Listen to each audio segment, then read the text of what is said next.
ഈ മാരീസൺ സിനിമയുടെ opening sequence ഞാൻ പറഞ്ഞുതരാം. ഇത് സ്പോയിലർ ഒന്നും അല്ല. ഇത് ഈ സിനിമയുടെ ഗംഭീരമായിട്ടുള്ള ഒരു മെറ്റഫോറാണ്. ഒരു ജയിലാണ് കാണിക്കുന്നത്. ആ ജയിലിൽ ഒരു സ്ഥലത്ത് ഒരു പാമ്പ് ഇരിപ്പുണ്ട്. ഒരു കോൺസ്റ്റബിൾ എലിക്കണിയിൽ ഒരു എലി അകപ്പെട്ടിട്ടുണ്ട്. ആ എലിയെ വെള്ളത്തിൽ മുക്കിക്കൊല്ലാൻ വേണ്ടി ശ്രമിക്കുന്നത് കാണാം. എന്നാൽ എലി ചാകുന്നില്ല. എലി രക്ഷപ്പെട്ട് നേരെ ഓടിക്കേറുന്നത് ഈ പാമ്പിരിക്കുന്ന സ്ഥലത്തേക്കാണ്.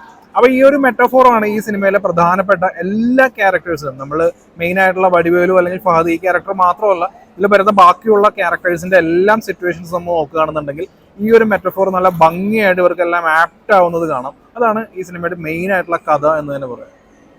മറവിയുടെ അസുഖമുള്ള ഒരു ക്യാരക്ടർ, ആ ക്യാരക്ടറിന്റെ അടുക്കൽ നിന്ന് പണം തട്ടിയെടുക്കാൻ ശ്രമിക്കുന്ന ഒരു വേട്ടക്കാരൻ, ആ വേട്ടക്കാരനായിട്ട് നമുക്ക് ഫഹദിന്റെ ക്യാരക്ടറിനെ കാണാം. കൂടെയുള്ള ആരാണെന്ന് പോലും ഇടയ്ക്കിടയ്ക്ക് മറന്നു പോകുന്ന മറവിയുടെ അസുഖമുള്ള ഒരു ആ ഇരയുള്ള ക്യാരക്ടറായിട്ട് നമുക്ക് വടിവേലുവിനെ കാണാം. ഇവർക്ക് രണ്ടുപേരുടെയും ഗംഭീരമായിട്ടുള്ള പെർഫോമൻസ്, ഈ പെർഫോമൻസ് ആണ് ഈ സിനിമയുടെ പ്രധാനപ്പെട്ട ഹൈലൈറ്റ് എന്ന് പറയാം. കാരണം ചില സിനിമകളുണ്ട് നമ്മൾ ആദ്യം കാണാൻ നേരത്ത് ഇവരുടെ അഭിനയത്തിലൊക്കെ ഓക്കെ, കാരണം സീസൺഡ് ആക്ടേഴ്സാണ്, രണ്ടുപേരും നല്ല കഴിവുള്ള ആക്ടേഴ്സാണ്. അപ്പോൾ ഇവർക്ക് ഒരു കേക്ക് വാക്ക് ആണെന്നൊക്കെ ഇത് തോന്നും. പക്ഷേ ഇവർ ചില സീനുകൾക്ക് ഇവർ കൊടുത്തിരിക്കുന്ന ആ ഒരു മൈന്യൂട്ടായിട്ടുള്ള എക്സ്പ്രഷൻസ്, അവരുടെ ഒരു മാനറിസം, ആ കാര്യങ്ങളൊക്കെ നമ്മൾ രണ്ടാമത് കാണുമ്പോഴായിരിക്കും നമ്മൾ കൂടുതലായിട്ട് ശ്രദ്ധിക്കുക.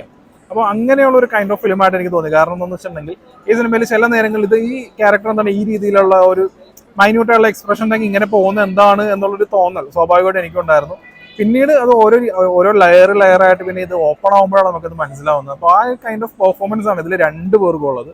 ഒരു റോഡ് മൂവി എന്നുള്ള നല്ല രണ്ട് അപരിചിതർ തമ്മിലുള്ള യാത്ര, ആ യാത്രയിൽ നടക്കുന്ന കുറെ സംഭവങ്ങൾ കാരണം ഇവർ തമ്മിലുണ്ടാവുന്ന ഒരു മാനസികമായിട്ടുള്ള ഒരു അടുപ്പം, പിന്നീട് ഈ ഇരയുടെ ഒരുപാട് പോസിറ്റീവ് ആയിട്ടുള്ള ക്വാളിറ്റീസും കാര്യങ്ങളും ഒക്കെ കണ്ട് വേട്ടക്കാരന് മനസ്സിലുണ്ടാകുന്ന ഒരു മാറ്റം തുടങ്ങിയ ഫെമിലിയർ ടോണിൽ തന്നെയുള്ള സംഭവങ്ങൾ തന്നെയാണ് ഈ സിനിമയിൽ നടക്കുന്നത്. പക്ഷേ ഇതിന്റെ ഒരു ജോണർ ഷിഫ്റ്റ് ആവുന്നത് ഇതിന്റെ ഇന്റർവൽ പോയിന്റിലാണ്. അപ്പോൾ എന്നെ പോലെ സിനിമയുടെ ട്രailer പോലും കാണാതെ ഈ സിനിമ കാണാൻ വേണ്ടി വന്ന് ഇതൊരു ഫീൽ ഗുഡ് മൂവി ആണെന്നൊക്കെ വിചാരിച്ച് അതിന്റെ ഇന്റർവൽ പോയിന്റിൽ ഇതിന്റെ ഒരു ജോണർ ഷിഫ്റ്റ് നടക്കാൻ നേരത്ത് അതൊരു സർപ്രൈസിംഗ് ആയിട്ടുള്ള ഒരു എലമെന്റ് ആണ്. ഞാൻ പറഞ്ഞ പോലെ ഇതിന്റെ സെക്കൻഡ് ഹാഫ് എന്ന് പറയുന്ന ഒരു ഇൻവെസ്റ്റിഗേഷൻ എന്നുള്ള രീതിയിലാണ് പോകുന്നത്. കോവൈ സാറിലുള്ള ഒരു ക്യാരക്ടർ വരുന്നുണ്ട്. ഈ ക്യാരക്ടർ ഒരു പോലീസ് ഓഫീസറാണ്. ഒരു ഇൻവെസ്റ്റിഗേഷൻ ആ രീതിയിൽ നടക്കുന്നു. അപ്പോൾ നമുക്ക് ഫസ്റ്റ് ഹാഫിൽ, അതായത് ഇന്റർവൽ പോയിന്റിൽ കിട്ടുന്ന ആ ഒരു കിക്ക് ഉണ്ടല്ലോ, ഓക്കെ ഇതൊരു ജോണർ ഷിഫ്റ്റ് കിട്ടുന്ന നമുക്കൊരു സർപ്രൈസിംഗ് ആയിട്ടുള്ള ഒരു ഫാക്ടർ ഉണ്ട്.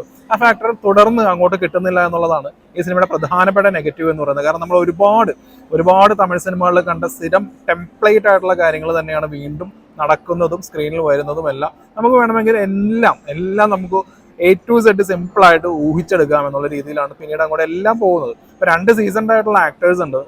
ഒന്ന് ഫഹദ് ഫാസിലാണ്, ഒന്ന് വടിവേലുമാണ്. ഇവരുടെ പെർഫോമൻസ് ആണ് ഈ സിനിമയെ താങ്ങി നിർത്തുന്നതെന്ന് പറയാം. ഈ പെർഫോമൻസ് മാറ്റി നിർത്തി കഴിഞ്ഞിട്ടുണ്ടെന്നുണ്ടെങ്കിൽ ഈ സിനിമയിൽ പ്രത്യേകിച്ച് എടുത്തു പറയത്തക്ക എക്സ്ട്രാ ഓർഡിനറി എന്ന് പറയാനായിട്ട് ഒന്നുമില്ല. എല്ലാം നമ്മൾ കണ്ട സംഭവങ്ങൾ തന്നെയാണ്. പക്ഷെ ഈ രണ്ടുപേരുടെ പെർഫോമൻസ്, ഇവരുടെ ഈ കെമിസ്ട്രിയാണ് ഈ സിനിമയെ നമുക്ക് ഒരു ഇൻട്രസ്റ്റിംഗ് വാച്ച് ആക്കി മാറ്റുന്നത്.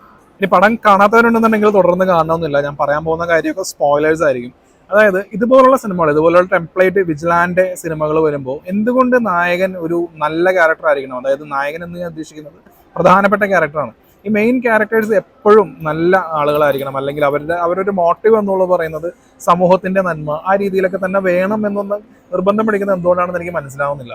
ഇപ്പോൾ ഞാൻ ഈ സിനിമയെ കുറിച്ച് പറയാറുണ്ട്. നിങ്ങൾ കണ്ടവരാണെന്നുണ്ടെങ്കിൽ മാത്രം വീണ്ടും തുടർന്ന് കണ്ടാൽ മതി. ഈ സിനിമയിലെ വടിവേലുവിന്റെ ക്യാരക്ടർ, പുള്ളിക്കാരനെ ഒരു സീരിയൽ കില്ലറാക്കി മാറ്റുക. ഇത് സീരിയൽ കില്ലർ ആണോ എന്നുള്ളൊരു സംശയം ഇതിന്റെ ഒരു പോലീസ് ഓഫീസറാണെന്ന് പറയുന്നുണ്ട്. അപ്പൊ ആ ഒരു സീരിയൽ കില്ലർ എന്നുള്ള വാക്ക് ഈ സിനിമയിൽ വന്നുകൊണ്ട് ഞാൻ പറയാണ്, ഇതിലെ വടിവേലുവിന്റെ ക്യാരക്ടർ എന്ന് പറയുന്നത് ഒരു വളരെ ഡാർക്ക് ആയിട്ടുള്ള, ഒരു ഡെവിളിഷ് ആയിട്ടുള്ള ഒരു സൈക്കോ സീരിയൽ കില്ലർ ആയിരുന്നെങ്കിൽ നന്നായിരുന്നേനെ. എന്നിട്ട് ഫഹദിന്റെ ആ ഒരു സർവൈവൽ എന്നുള്ള രീതിയിൽ ഈ പടം പോയിരുന്നെങ്കിൽ. പക്ഷെ ഇതൊരു വിജിലാൻഡ് കൈൻഡ് ഓഫ് സംഭവമാണ്. അതായത് ഈ പെൺകുട്ടികൾക്കെതിരായിട്ടുള്ള ലൈംഗിക ആക്രമണം, അതിനെതിരെ പോരാടുന്ന ആ ഒരു മെയിൻ ക്യാരക്ടർ നായകൻ, അദ്ദേഹത്തെ സപ്പോർട്ട് ചെയ്യുന്ന ഒരു സപ്പോർട്ടിങ് റോൾ ചെയ്യുന്ന ഫഹദിന്റെ ക്യാരക്ടർ എന്നുള്ള രീതിയിൽ ഒരു സ്ഥിരം ടെംപ്ലേറ്റിൽ, സ്ഥിരം സംഭവങ്ങളിൽ തന്നെയാണ് ഇതുപോലുള്ള എത്രയോ പടങ്ങളുണ്ട്. നമുക്ക് എന്തെങ്കിലും സംതിങ് വെറൈറ്റി വേണ്ടേ? കാരണം നല്ല ഈ ഒരു കോമ്പിനേഷൻ തന്നെ നോക്കിയാൽ മാമന്നൻ ഉണ്ടായിരുന്നു. പക്ഷെ മാമന്നനിൽ ഒരാൾ നെഗറ്റീവ് ക്യാരക്ടർ ആയിരുന്നു, ഫഹദ് ഒരു വില്ലൻ ക്യാരക്ടർ ആയിരുന്നു, മെയിൻ ലീഡായിട്ട് വടിവേലു വരുന്നു. ഇത് രണ്ടുപേരും ഇങ്ങനെ വരുന്നു. വീണ്ടും ഈ കോമ്പിനേഷൻ വരുമ്പോൾ എന്തെങ്കിലും ഒരു എക്സ്ട്രാ ഓർഡിനറി ആയിട്ടോ അല്ലെങ്കിൽ എന്തെങ്കിലും ഒരു വെറൈറ്റി ആയിട്ട് കിട്ടിയിരുന്നെങ്കിൽ കുറച്ചുകൂടെ നല്ലതായിരുന്നു.